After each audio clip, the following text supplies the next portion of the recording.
പ്രിയമുള്ളവരെ, ഈ അടുത്ത ദിവസങ്ങളിൽ വളരെ ചർച്ചയ്ക്ക് വിധേയമായി കൊണ്ടിരിക്കുന്ന ഒരു പുതിയ നിയമനിർമ്മാണത്തെപ്പറ്റി പറയാനാണ് ഈ അവസരം ഉപയോഗിക്കുന്നത്. ഫോറിൻ കറൻസി റെഗുലേഷൻ ആക്ട് 2026 ഒരു അമെൻമെൻറ്റുമായിട്ട് കേന്ദ്ര സർക്കാർ വന്നിട്ടുണ്ട്. നമ്മളിൽ പലർക്കും ഈ FCRA ആക്ടിനെ പറ്റിയിട്ട്, നിയമത്തെ പറ്റിയിട്ട് വലിയ ധാരണയില്ലാത്തതുകൊണ്ട് തന്നെ അത് എന്തിനാണ്, അത് നമ്മളെ എങ്ങനെ ബാധിക്കും എന്നതിനെ പറ്റിയിട്ട് നമുക്ക് മൊത്തത്തിലൊരു ആശങ്കയും ആകുലതയുമുണ്ട്. വിദേശ നാണയം ഇന്ത്യയിലേക്ക് കൊണ്ടുവരുന്നതിനും അതിവിടെ ഉപയോഗിക്കുന്നതിനുമായിട്ട് ചില നിയന്ത്രണങ്ങളും ചില ചട്ടക്കൂടുകളുമുണ്ട്. അത് കൃത്യമായി കൊണ്ടുപോകുന്നതിന് വേണ്ടിയിട്ടാണ് കേന്ദ്ര സർക്കാർ ഈ ഫോറിൻ കറൻസി റെഗുലേഷൻ ആക്ട് ഇന്ത്യയിൽ നടപ്പിലാക്കിയിരിക്കുന്നത്. പ്രധാനമായിട്ടും വിദേശത്ത് നിന്ന് ഉള്ള ഫണ്ടുകൾ സ്വീകരിച്ചുകൊണ്ട് രാജ്യവിരുദ്ധ പ്രവർത്തനങ്ങളിൽ ഏർപ്പെടുന്ന പല സംഭവങ്ങളും റിപ്പോർട്ട് ചെയ്യപ്പെട്ടിട്ടുണ്ട്. അത്തരത്തിലുള്ള കാര്യങ്ങളെയൊക്കെ നിയന്ത്രിക്കുക, അതോടൊപ്പം തന്നെ ഇതിന് കൃത്യമായ ഒരു നിയന്ത്രണം കൊണ്ടുവന്ന് സർക്കാരിൻ്റെ കീഴിലേക്ക് ആക്കുക എന്നുള്ളതായിരുന്നു ആ നിയമനിർമ്മാണത്തിൻ്റെ ഒക്കെ പുറകിലുണ്ടായിരുന്നത്. എന്നാൽ ഈ NDA സർക്കാർ കഴിഞ്ഞ ദിവസം ഈ 2026 മാർച്ച് മാസം കഴിഞ്ഞ ആഴ്ചയിൽ പാർലമെൻറ്റിൽ അവതരിപ്പിച്ച ഒരു ബില്ലിൽ അത് ഈ FCRA നിയമത്തെ മുഴുവൻ അടിമുടി അമെൻമെൻറ്റ് നടത്തി ഭേദഗതി വരുത്തുന്ന ഒരു നിയമമാണ്. അതിൽ പ്രധാനമായിട്ടും 16 ചാപ്റ്റർ 16 സെക്ഷൻ തൊട്ട് തുടങ്ങുന്നത് ഈ വിദേശ ഫണ്ട് മേടിച്ചുകൊണ്ട് ഇന്ത്യയിൽ നേരത്തെ തന്നെ ആരംഭിച്ചിരിക്കുന്ന സ്ഥാപനങ്ങളും ഇപ്പോൾ ആരംഭിക്കുന്ന സ്ഥാപനങ്ങളുമൊക്കെ ഏത് ഘട്ടത്തിലും പിടിച്ചെടുക്കാനുള്ള, അസൈൻമെൻറ്റിൽ പോകാനുള്ള ഒരു നിയമനിർമ്മാണമാണ് നടത്തിക്കൊണ്ടിരിക്കുന്നത്. അത് തീർച്ചയായിട്ടും അതിൻ്റെ ആഴങ്ങളിലേക്ക് പോകുമ്പോൾ നമുക്ക് മനസ്സിലാക്കാൻ വേണ്ടി സാധിക്കുന്നത് ഇത് ക്രൈസ്തവ സമൂഹത്തെയാണ് പ്രധാനമായിട്ടും നോട്ടമിട്ടിരിക്കുന്നത് എന്നുള്ളതാണ്. അതായത് വിദേശത്ത് നിന്ന് ഫണ്ട് സ്വീകരിച്ച് ഏതെങ്കിലും കാലഘട്ടങ്ങളിൽ പൂർണ്ണമായിട്ടോ ഭാഗികമായിട്ടോ ഇവിടെ എന്തെങ്കിലുമൊക്കെ സ്ഥാപനങ്ങൾ നിർമ്മിക്കുകയോ ഭൂമി ഉണ്ടാക്കുകയോ ചെയ്തിട്ടുണ്ടെങ്കിൽ അത് പല കാരണങ്ങളാൽ പിടിച്ചെടുക്കാം. ഒന്ന്, FCRA അക്കൗണ്ട് ക്യാൻസലായി കഴിഞ്ഞാൽ അത് പിടിച്ചെടുക്കാം. FCRA അക്കൗണ്ട് ഡിനൈ ചെയ്യപ്പെട്ട അവസ്ഥകളിൽ അത് പിടിച്ചെടുക്കാം. ഇനി അതും അല്ലെങ്കിൽ നാഷണൽ ഇൻട്രസ്റ്റിൻ്റെ പേരിൽ ഒരു ഡെസിഗ്നേറ്റഡ് അതോറിറ്റി ഉണ്ട്, അതോറിറ്റിക്ക് അത് പിടിച്ചെടുക്കാനും വിൽക്കുവാനും ആ ഫണ്ട് രാഷ്ട്രത്തിൻ്റെ അഭിവൃദ്ധിക്ക് വേണ്ടി ഉപയോഗിക്കാനുമൊക്കെ അനുമതി നൽകുന്ന അതിഭീകരമായ ഒരു നിയമം ഈ ഇന്ത്യയിലേക്ക് വന്നുകൊണ്ടിരിക്കുക. ഇനി ഇതുകൊണ്ട് എന്താണ് നമുക്ക് ദോഷം സംഭവിക്കുക? പ്രിയമുള്ളവരെ, എളുപ്പത്തിൽ നമുക്ക് മനസ്സിലാക്കാൻ വേണ്ടി സാധിക്കും. ഇത് ക്രൈസ്തവ സമൂഹത്തെയും ഈ രാജ്യത്ത്, ഇന്ത്യ മഹാരാജ്യത്ത് പാവപ്പെട്ടവരുടെയും അത് പാർശ്വവൽക്കരിക്കപ്പെട്ടവരുടെയും ഇടയിൽ അവരുടെ ജീവിതം മുഴുവൻ മറിക്കാൻ വേണ്ടി അവരെ സമൂഹത്തിന് മുഖ്യധാരയിലേക്ക് കൊണ്ടുവരുന്നതിന് വേണ്ടി അധ്വാനിക്കുന്ന NGOകൾക്കും ട്രസ്റ്റുകൾക്കും സന്നദ്ധ സംഘടനകൾക്കും മുഴുവൻ ഇത് വളരെ നെഗറ്റീവായിട്ട് ബാധിക്കുന്ന ഒരു നിയമമാണ്.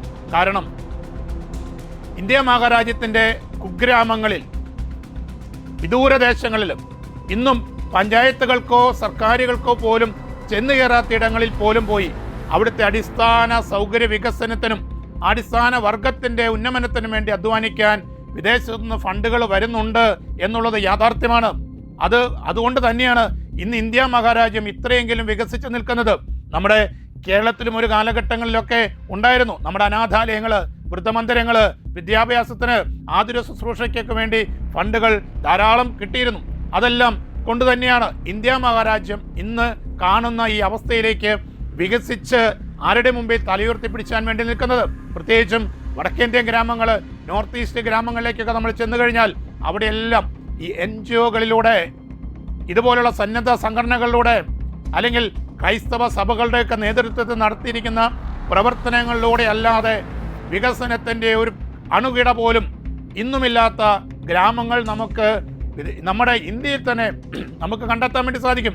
പഞ്ചായത്ത് അധികാരികളോ റവന്യൂ അധികാരികളോ ജില്ലാധികാരികളോ സംസ്ഥാന സർക്കാർ പോലും എത്തിപ്പെടാത്ത വിദൂരങ്ങളിൽ ഇന്നും എന്തെങ്കിലുമൊക്കെ ഈ ജനത്തിന് നന്മ ചെയ്തുകൊണ്ട് ഇന്ത്യയെ സ്നേഹിക്കുന്ന, ഇന്ത്യ മഹാരാജ്യത്തിൻ്റെ വളർച്ചയ്ക്ക് വേണ്ടി, ഇന്ത്യ മഹാരാജ്യത്തിൻ്റെ ജനതയുടെ ഉന്നമനത്തിന് വേണ്ടി അധ്വാനിക്കുന്ന എല്ലാ നല്ലവരായ സന്നദ്ധ പ്രവർത്തകരുടെയും സന്നദ്ധ സംഘടനകളുടെയും അടിവേരറക്കുന്ന, കഴുത്തറക്കുന്ന കാടൻ നിയമമാണ് കേന്ദ്ര സർക്കാർ ഇപ്പോൾ ഇവിടെ ഇംപ്ലിമെൻ്റ് ചെയ്യാൻ വേണ്ടി പോകുന്നത്. പ്രിയമുള്ളവരെ, ഇതിനെ ശക്തമായിട്ട് എതിർക്കണം. ഇതിൻ്റെ അടിസ്ഥാനം എന്താണെന്ന് ചോദിച്ചു കഴിഞ്ഞാൽ ഒരു വലിയ 2-3 അജണ്ടകൾ ഇതിൻ്റെ പുറകിലുണ്ട്. അതും കൂടെ പറഞ്ഞു കഴിഞ്ഞാലേ അത് വ്യക്തമാകത്തുള്ളൂ. ഒന്ന്, ഏതാനും നാളുകൾക്ക് മുമ്പ് അല്ലെങ്കിൽ കുറച്ച് വർഷങ്ങളായിട്ട് ഇന്ത്യയിലെ പല സംസ്ഥാനങ്ങളിലും നടപ്പിലാക്കപ്പെടുന്ന ഒരു നിയമമാണ് മതപരിവർത്തന നിരോധന നിയമം. ഈ മതപരിവർത്തന നിരോധന നിയമം നടപ്പിലാക്കപ്പെട്ടപ്പോഴും അന്ന് ക്രൈസ്തവ സമൂഹമൊക്കെ ആശങ്ക അറിയിച്ചപ്പോൾ പറഞ്ഞു, അത് നിങ്ങളെ ഉദ്ദേശിച്ചല്ല, നിർബന്ധിത മതപരിവർത്തനം കൊണ്ടുപോയി കല്യാണം കഴിക്കുന്നതിന് മതം മാറ്റിയൊക്കെ കൊണ്ടുപോകുന്നതിന് വേണ്ടിയിട്ടാണ് എന്ന് പറഞ്ഞ അതേ ആളുകൾ ഇന്ന് ഈ മതപരിവർത്തന നിരോധന നിയമം ചുമത്തിക്കൊണ്ട് ജയിലിൽ കിടക്കുന്ന ആളുകളുടെ എണ്ണം നോക്കിക്കഴിഞ്ഞാൽ ക്രൈസ്തവരല്ലാത്ത ഒരാളെ പോലും കണ്ടെത്താൻ വേണ്ടി സാധിക്കത്തില്ല. നിസ്സാര കാര്യങ്ങളുടെ പേരിൽ പോലും ആരെങ്കിലും ഒരു സാക്ഷിയുടെ സാന്നിധ്യത്തിൽ വന്നിട്ട് എന്നെ മതം മാറ്റാൻ ഇന്നയാൾ ശ്രമിച്ചു, എനിക്ക് അരി തരാമെന്ന് പറഞ്ഞു, എനിക്ക് പണം തരാമെന്ന് പറഞ്ഞാൽ പോലും ജയിലിടാൻ പറ്റുന്ന രീതിയിൽ മതപരിവർത്തന നിരോധന നിയമം ഇന്ന് ക്രൈസ്തവ സമൂഹത്തിനെതിരെ മാത്രമാണ് ഇന്ത്യയിലെ എല്ലാ സംസ്ഥാനങ്ങളിലും, ഈ നിയമമുള്ള എല്ലാ സംസ്ഥാനങ്ങളും നടപ്പിലാക്കപ്പെട്ടുകൊണ്ടിരിക്കുന്നത്. ഇത് മതപരിവർത്തന നിരോധന നിയമം പോലെ തന്നെ ഈ നാട്ടിലെ വിധ്വംസക പ്രവർത്തനങ്ങൾക്ക് നേതൃത്വം നൽകുന്നവരെ നിയന്ത്രിക്കാൻ വേണ്ടിയിട്ടാണ് FCRI അമെൻമെന്റ് ആക്ട് കൊണ്ടുവരുന്നത് എന്ന് പറയുന്നവരോട് പറയുവാനുള്ളത്, അമെൻമെന്റ് ഈ മതപരിവർത്തന നിരോധന നിയമം പോലെ തന്നെ ക്രൈസ്തവ സമൂഹത്തെ ഇല്ലായ്മ ചെയ്യാൻ വേണ്ടി മാത്രം ഗൂഢലക്ഷ്യത്തോടെ നടപ്പിലാക്കപ്പെടുന്ന പദ്ധതിയാണ് ഇത് എന്ന് ഞങ്ങൾക്ക് മനസ്സിലാകും എന്നുള്ളതാണ്. ഇനി രണ്ടാമത്തെ കാര്യം, വഖഫ് നിയമം ഭേദഗതിയുമായിട്ട് ബന്ധപ്പെട്ട വിഷയങ്ങളൊക്കെ വന്നു, മുനമ്പം പോലെയുള്ള വിഷയങ്ങൾ വന്നു. അതൊരു കൊടുങ്കാറ്റ് പോലെ ഇന്ത്യ മുഴുവൻ ആഞ്ഞടിച്ചു. ആ സമയത്ത് പല സംഘപരിവാർ സംഘടനകളുടെ പല ഭാഗത്തു നിന്നും വലിയൊരു ആരോപണമുണ്ടായി. അതുപോലെ തന്നെ ഇസ്ലാമിക മൂവ്മെൻറ്റുകളുടെ ഭാഗത്തു നിന്നും വലിയ ആരോപണങ്ങളുണ്ടായി. അതിങ്ങനെയായിരുന്നു, ഇന്ത്യയിൽ ഏറ്റവും കൂടുതൽ വസ്തുക്കളും ഭൂസ്വത്തുക്കളും ഇൻസ്റ്റിറ്റ്യൂഷനുകളും സ്ഥാപനങ്ങളും ഒക്കെയുള്ളത് ക്രൈസ്തവ സഭയ്ക്കാണെന്ന്. പ്രിയമുള്ളവരെ, അന്ന് മുതൽ അല്ലെങ്കിൽ അതിനു മുമ്പേ തുടങ്ങി ഈ കേന്ദ്ര ഗവൺമെൻറ്റും NDA ഗവൺമെൻറ്റും ഒക്കെ പതുക്കെ ക്രൈസ്തവ സ്ഥാപനങ്ങളുടെ മേലെ നോട്ടം തുടങ്ങിയിരുന്നു. അത് ഗുജറാത്തിലും നോർത്ത് ഇന്ത്യയിലെ പല സംസ്ഥാനങ്ങളിലുമൊക്കെ അത് ഡയറക്റ്റ് നിയമവഴിക്കല്ലാതെ ഭീഷണികളുടെയൊക്കെ നേടിയെടുക്കാൻ വേണ്ടി പല ശ്രമങ്ങളും നടത്തി. അതൊന്നും കിട്ടപ്പോരില്ല, അതൊന്നും നടക്കത്തില്ല. ഈ ജനാധിപത്യ രാജ്യത്തെ ജനങ്ങൾ അതിന് സമ്മതിക്കത്തില്ല, നമ്മുടെ ഭരണഘടന അതിനനുവദിക്കത്തില്ല എന്ന് മനസ്സിലാക്കി കഴിഞ്ഞപ്പോൾ ഇതാ ഇവിടെ അടുത്തൊരു നിയമം കൊണ്ടുവരുന്നു. എന്താണ്? ഈ ക്രൈസ്തവ സഭയുടെ ഭൂസ്വത്തുകൾ, നമ്മുടെ ഇൻസ്റ്റിറ്റ്യൂഷനുകൾ, നമ്മുടെ സ്ഥാപനങ്ങൾ ഒക്കെ പിടിച്ചെടുത്തുകൊണ്ട് ഈ രാജ്യത്തെ നിന്ന് ക്രൈസ്തവ സമൂഹത്തെ പതുക്കെ മാർജിനലൈസ് ചെയ്യാൻ വേണ്ടിയിട്ടുള്ള ഗൂഢമായ നീക്കത്തിൻ്റെ ഭാഗമാണ്. കഴിഞ്ഞ ദിവസം BJP അനുകൂല നിലപാടെടുക്കുന്ന ക്രൈസ്തവ നാമധാരികൾ പോലും പറയുന്നത് കേട്ടു, ഞങ്ങളിവിടെ ക്രൈസ്തവ സഭയുടെയും സമൂഹത്തിൻ്റെയും സംരക്ഷകരായ ഉള്ളപ്പോൾ ഒന്നും സംഭവിക്കത്തില്ല എന്ന്. അത്തരക്കാരോട് ചോദിക്കാനുള്ളത്, ഇന്നലെയും യേശുക്രിസ്തു ഏകരക്ഷകനാണെന്ന് പ്രസംഗിച്ചതിൻ്റെ പേരിൽ, തൻ്റെ പള്ളിക്കുള്ളിൽ പഠിപ്പിച്ചതിൻ്റെ പേരിൽ ഒരച്ഛനെതിരെ കേസെടുക്കാൻ, ആ അച്ഛനെതിരെ എടുത്ത കേസ് റദ്ദാക്കാൻ പോലും മടിച്ച കോടതികളുള്ള നാടാണ്. ഈ നാട്ടിലാണ് നിങ്ങൾ പറയുന്നത് ഞങ്ങൾ നോക്കിക്കൊള്ളാമെന്ന്. ഒന്നും ചെയ്യാൻ പറ്റത്തില്ല. പ്രിയമുള്ളവരെ, ഇത് ക്രൈസ്തവ സമൂഹത്തിൻ്റെ അടിവേരിറക്കുന്ന എന്ന് പറഞ്ഞാൽ കഴുത്തെ കയറ് കെട്ടി തൂക്കുന്ന ബലപ്പെട്ട പ്രവൃത്തി പോലെ തന്നെ, കൊലപാതകത്തിലേക്ക് നയിക്കുന്ന പ്രവൃത്തി പോലെ തന്നെ അതിഭീകരമാണ്. ക്രൈസ്തവ സഭയെയും സമൂഹത്തെയും കഴുത്തെ കയറ് കെട്ടി ഇല്ലായ്മ ചെയ്യാൻ വേണ്ടി വലിച്ചു മുറുക്കുന്ന നിയമങ്ങളാണ്.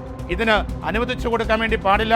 വലിയ ബോധ്യത്തോടെ, വലിയ ഒത്തൊരുമയോടെ, വലിയ ഐക്യത്തോടെ ഈ ഒരു മൂവ്മെന്റിനെതിരെ, ഈ നീക്കത്തിനെതിരെ ശബ്ദിക്കണം.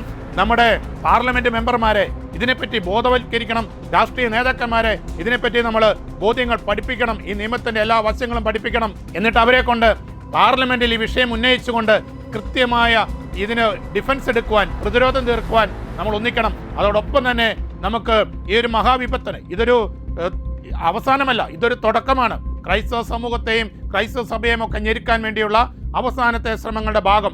പ്രിയമുള്ളവരെ, ഇതൊരു തുടക്കമാണ്. അതുകൊണ്ട് തന്നെ നമ്മൾ ശക്തമായിട്ട് പ്രാർത്ഥിക്കണം. നമ്മൾ ശക്തമായിട്ട് പ്രാർത്ഥിക്കുക. പ്രാർത്ഥനയുടെ കോട്ട കെട്ടിക്കൊണ്ട്, പ്രത്യേകിച്ചും ഇത്തരത്തിലുള്ള നിയമങ്ങൾക്കെതിരെ, പൈശാചികമായ നീക്കങ്ങൾക്കെതിരെ സ്വരമുയർത്താനുള്ള ഒരു ആർജവത്വവും ഒരു ചങ്കൂറ്റമൊക്കെ നേടിക്കൊണ്ട് നമുക്കൊന്നിച്ചു നിന്ന് ഇതിനെ നേരിടാം. അതിനുവേണ്ടി സർവശക്തനായ ദൈവത്തിൻ്റെ കൃപ ഉണ്ടാകട്ടെ എന്ന് പ്രാർത്ഥിക്കുന്നു.